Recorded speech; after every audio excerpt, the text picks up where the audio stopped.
Hey everyone, before we dive into this story, I'd love for you to subscribe to my channel for more content like this.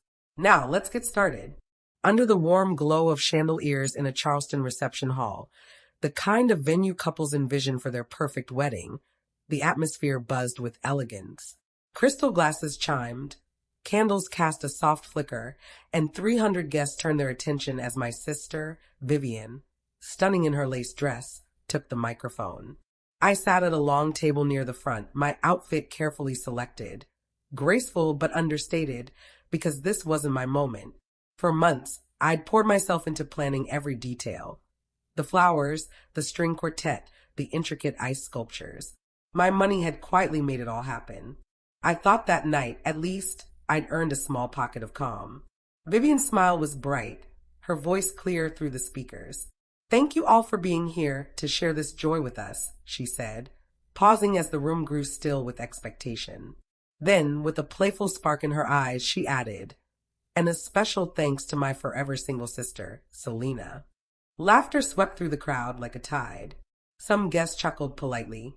Others leaned forward, shaking with mirth. A few even clapped, as if it were the evening's best quip.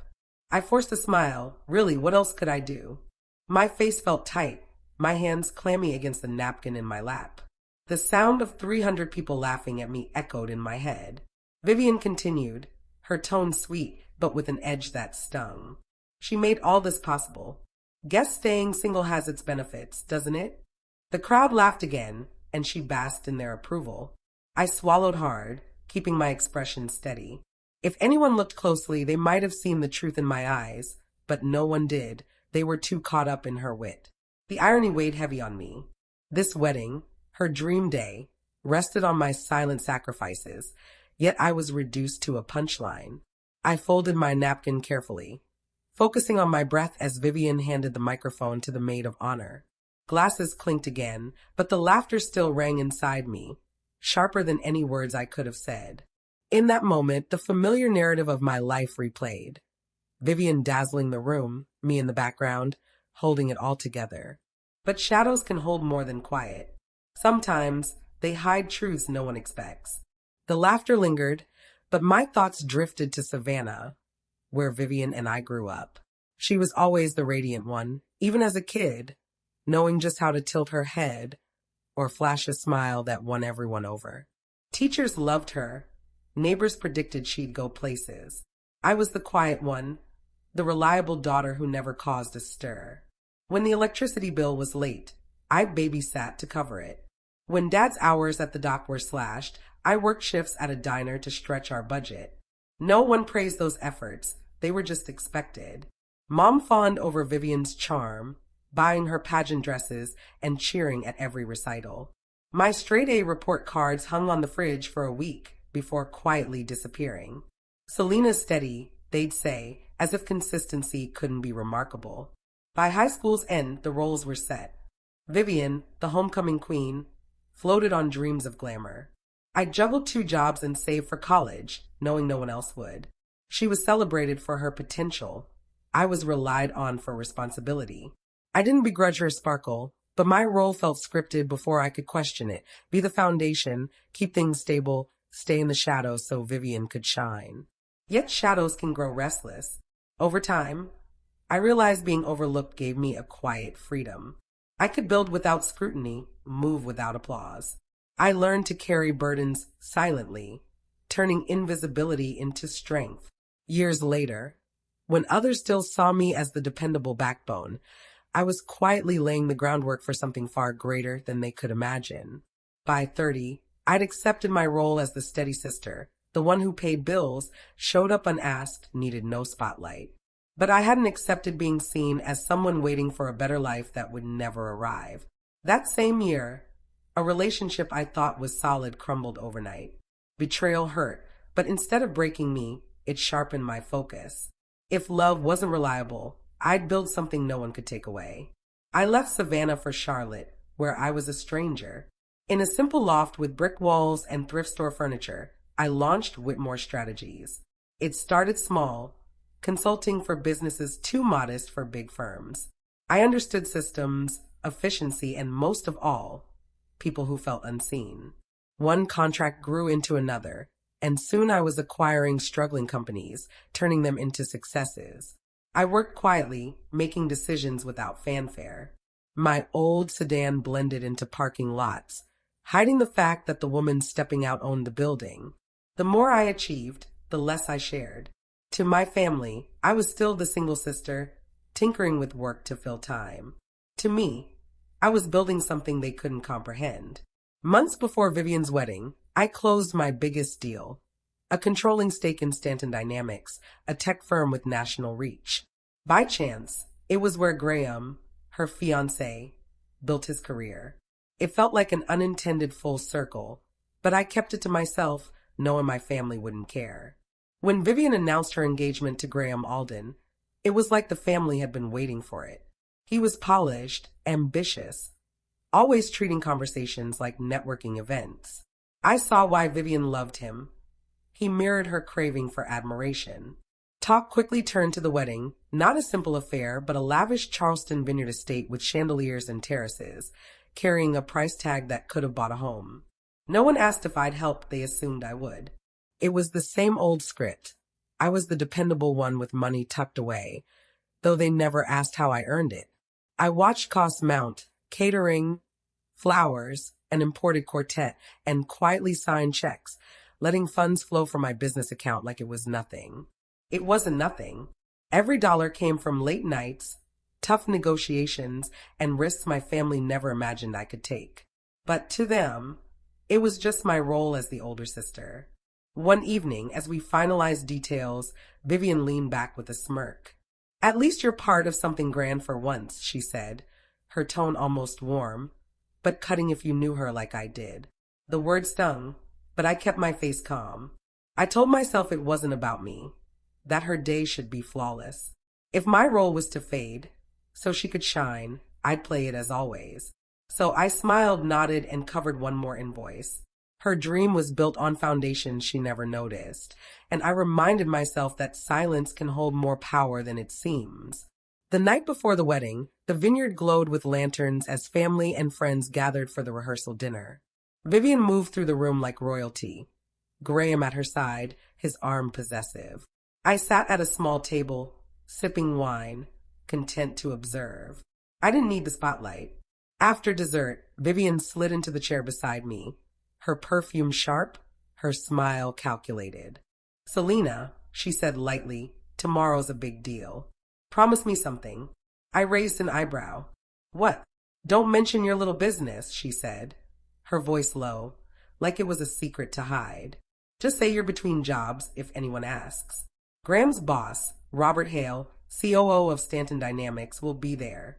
They're important people, don't embarrass me." Her words hit like a slap. Little business. As if my years of risk and success were a hobby. I took a slow breath, keeping my face neutral. "Fine," I said, "if that's what you want." She looked relieved, already glancing at her friends. "Thanks. I need everything perfect." As she walked away, laughter trailing, I sat still. Robert Hale, Stanton Dynamics. I'd signed papers making Whitmore Strategies the majority owner of his company months earlier. I hadn't planned this overlap, but our worlds had collided. For a moment, I imagined telling her the truth, telling them all. But seeing Vivian, radiant and carefree, I let it go. Tomorrow was her day. I'd stay silent. The reception unfolded with all the grandeur Vivian dreamed of. Silverware gleamed under chandeliers, servers moved smoothly, and the vineyard's terrace shimmered with candlelight. It was flawless, until the maid of honor stood to speak. She started sweetly, sharing memories of Vivian's childhood and college days. Guests smiled, clinking glasses in approval. Then her tone shifted, her eyes flicking to me with a sly grin. "And let's not forget Vivian's big sister," she said, pausing for effect. "Our forever single queen, keeping busy with her late life hobby." The room burst into laughter. Forks clinked, shoulders shook, whispers sparked across tables. Heat rose to my face, but I pressed my napkin to my lips, forcing a smile. My pulse raced, but I stayed rooted, refusing to let them see me waver. When the maid of honor sat, I hoped Vivian might soften the sting. Instead, She took the microphone and leaned into it. Yes, thank you, she laughed. My sister's been on quite the adventure with her so-called empire dreams. She made air quotes, mocking. But we remind her some dreams have a shelf life. The laughter grew louder, bouncing off the walls, filling the hall. Even servers hid grins as they cleared plates. I sat smiling through the pain in my chest, remembering my promise, no drama, no scenes. This was her day, and I wouldn't spoil it, even if it meant swallowing every jab. So I sat taller, breathed deeply, and told myself silence wasn't weakness, not yet. After the speeches, the hurt lingered, growing sharper as guests approached with smiles more pitying than warm. One woman leaned down as if speaking to a child and said, "It's sweet you're trying something new at your age. Keeps you sharp." She patted my hand and left, leaving a bitter taste. Another guest clinked his glass, saying, "Never too late to chase a dream, even a small one." My neighbor made $300 selling jewelry last year. He grinned like we were peers. I nodded, throat tight. Then Graham approached, tie loose, champagne in hand. He leaned in as if offering kindness.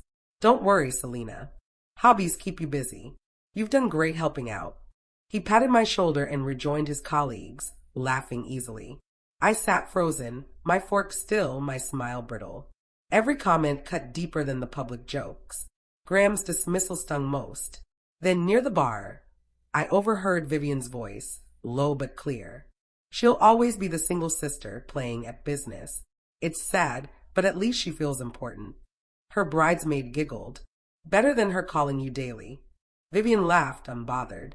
The floor seemed to tilt, my breath uneven. That hurt more than any speech.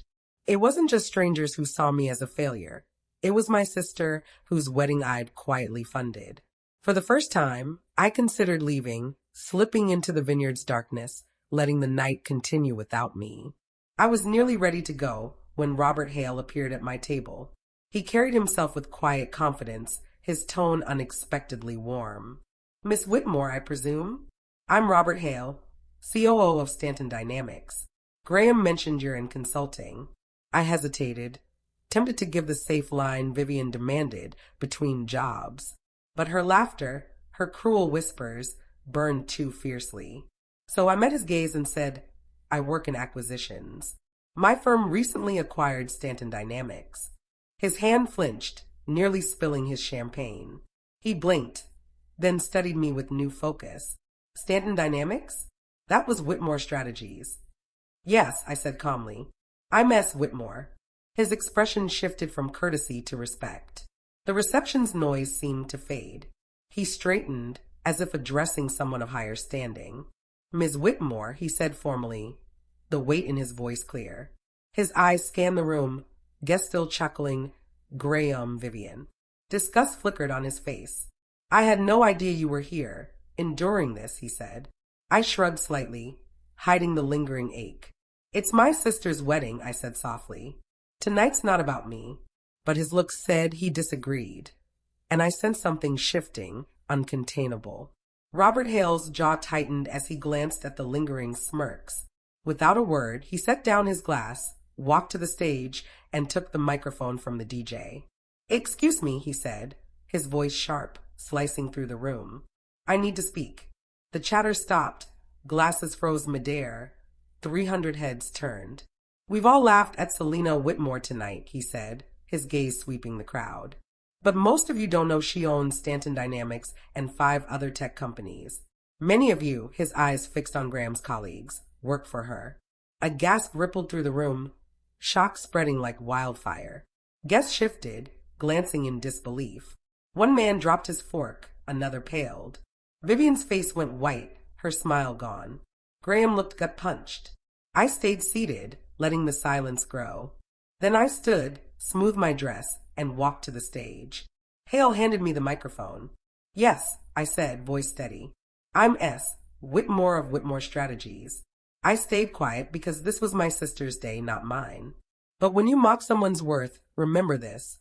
Silence can hide strength, not weakness. The room was silent, every eye on me.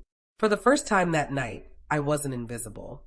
When the music resumed, the mood had changed. Guests who'd smirked now approached with apologies, their voices nervous. Some slipped me business cards, suddenly eager to connect. I smiled politely, but their respect meant little after their laughter. Across the room, Graham stood rigid beside his boss, face red. Hale gave him a curt pat on the shoulder and walked away, his humiliation clear. Later, Vivian found me mascara streaked. "Why didn't you tell me?" she whispered. I looked at her unflinching. "Because every time I tried, you dismissed me. You needed me small to feel big." Her tears fell harder, but I didn't waver. The truth was overdue. 6 months later, the cracks remained. At family dinners, Graham now called me Ms. Whitmore, his respect forced. Vivian agreed to therapy, where we sat together, untangling years of roles we didn't choose. It was slow, but it was a start. Through it all, I carried one truth. My power wasn't just in the companies I built, but in choosing to no longer let anyone, even family, diminish me. Never underestimate the sister who refused to be underestimated.